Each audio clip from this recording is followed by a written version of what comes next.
I hold men to that same standard, especially men that I date, because you can't call yourself a leader. And one thing that I know about women is we lack discipline.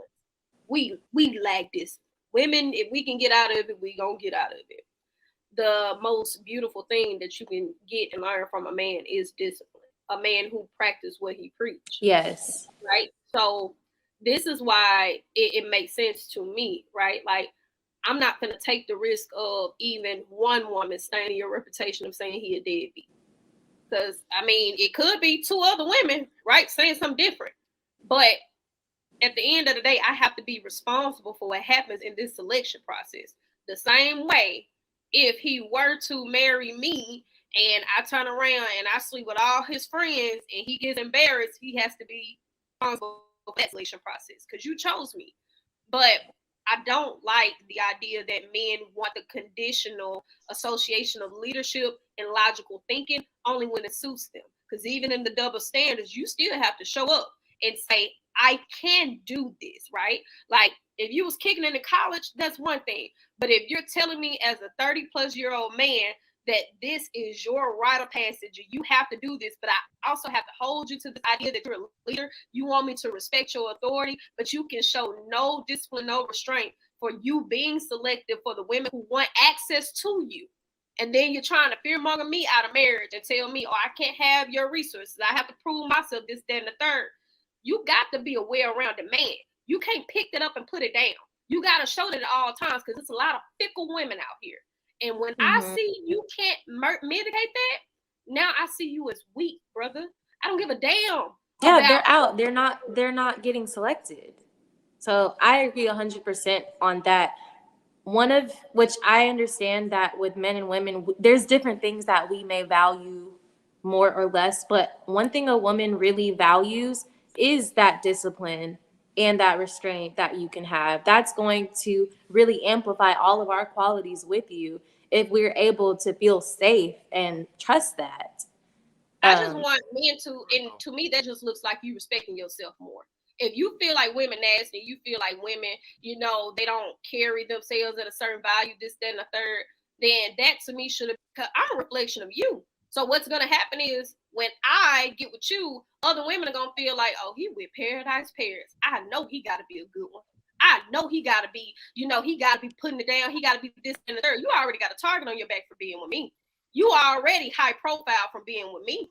So if I already know that, I have to be a reflection of you. The last thing that I need you out here doing is going to do what you did. And don't get me wrong, cheating ain't my damn deal breaker. But your past gonna follow you the same way my past gonna follow me. You can't show up to me any type of way, bro. You gotta already have that mentality of you being a logical, thorough leader all the way around. Your character gotta precede you. Any woman I get with is proud to call me hers. So I totally agree with you on that, Paris. If they see you with me, they're like, oh shit. So I totally agree with you on that. And I think that's the main thing that we all have to take from this, especially as men. If you out here smashing anything, walking, just like we was talking earlier, and you end up getting with a woman to a certain degree, other women, if they know what your past is and how you move, the first thing women gonna say, he gonna cheat on her in a minute. She ain't nobody. I seen him over here and over there. They're not even gonna respect their relationship. Women are gonna be all in his DMs trying to get with him because they expect him to just cheat because of how he been moving out in the streets. So when a man operates in a certain way when he's single, he's going to have less problems when he actually gets in a relationship if they're not used to him being in a relationship, or if they're not used to him just being, just smashing all these different women. So yeah, it goes hand in hand. I totally agree with you, Paris. I got something to say about that. Like I kind of agree with what Paris is saying, but when it comes to the discipline thing, I find it really interesting. Like we always want to talk about discipline from the perspective of like a man not having sex, right? Or like not pursuing a woman. But I feel like, or rather, I think that we never seem to elaborate on how much discipline it actually takes for a man to attain a woman. Like just when it comes to like the patience it takes to like keep pursuing, to set up dates, even just the discipline it takes to be able to be a good sexual partner as a man, that requires extreme discipline to not nut too quick. So it's like we love talking about discipline when it comes to a man not sleeping with a woman, but we don't talk about the discipline it takes for a man to be able to sleep with a woman. If he's sleeping with women consistently, that means he's doing something with his body.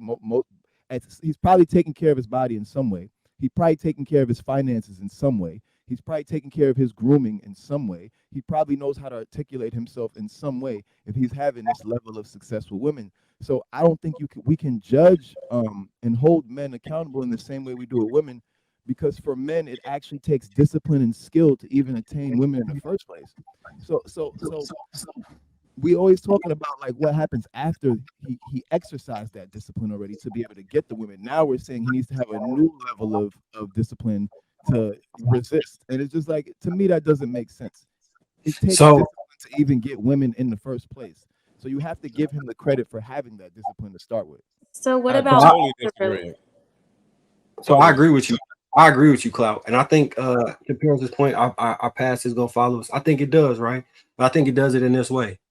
Men's past kind of follows them the way a job resume does, where you increase your skill set as you travel through positions and you can get elevated through higher positions.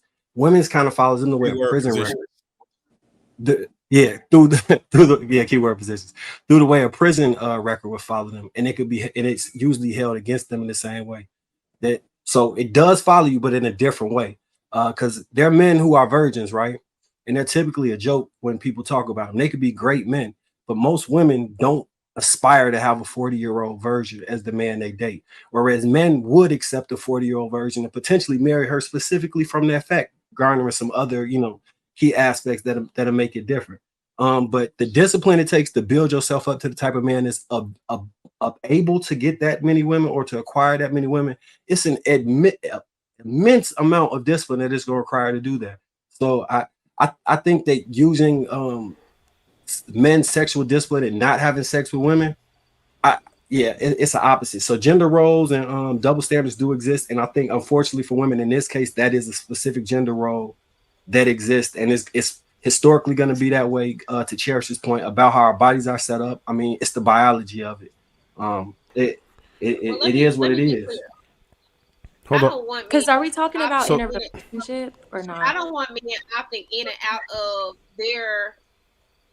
You can't opt in and out of your role when it's beneficial for you, and that's something we talk about for women all the time, right? Like if you get mad at him, that don't mean you can't take your ass in the kitchen and start cooking, because he can be mad at you, but rent still due on the first. He'll come Sunday. He still got to pay the rent. It don't matter how mad he is. You got to pay that bill. So I can't pick up and put down what I'm honoring for my title. And what I see often, men are saying, I'm a leader, you should respect me. I'm a provider, you should respect me. You should submit to my authority because I'm a man. You should honor this, that, and the third. But then you're telling me, control your sex, but you feel the need to get a trophy for your sex, simultaneously saying, well, it's easier women leave, I can do this, I can do that. You got to prove yourself to me for my money, this, that, and the third. So I'm coming in controlling my sex. I'm not embarrassing for you at all. I'm giving you everything you ask for. I'm submitting. I'm respecting your authority as a man. You telling me you a leader, this, that, and the third. But then you also telling me at will, whenever the fuck you get ready, you can slang dick, this, that, and wait in the third. Nah, bro. Like, you can't tell me I'm a reflection of you. I'm your real. We're supposed to be moving in one accord. I'm right under you. Like, when they see me attached to you, like Mr. Let Go say, they know, oh, that's his girl. She's solid. She A1. But then you want the benefits of saying, I can do whatever the fuck I want because I'm a man. And it stops at I'm a man. If you can't exercise discipline and restraint, I ain't talking about you actually going to have sex with women. It's going to be women who want you regardless, bro. Like, black men are the most fetishized. A lot of that shit don't even apply to half of y'all when we talking about sex. Y'all are more well endowed, all of this extra shit. But when you're saying, oh, I get to sleep with whoever I want because it's in a man's nature, I get to do all of this. But then you also telling the woman that's supposed to be with you, you got to work hard for me. You got to do this. It's like, what the fuck am I doing all that for if you just gonna go whoever you want anyway. It don't even make sense. It's going in vain because you And tell that- me. Well,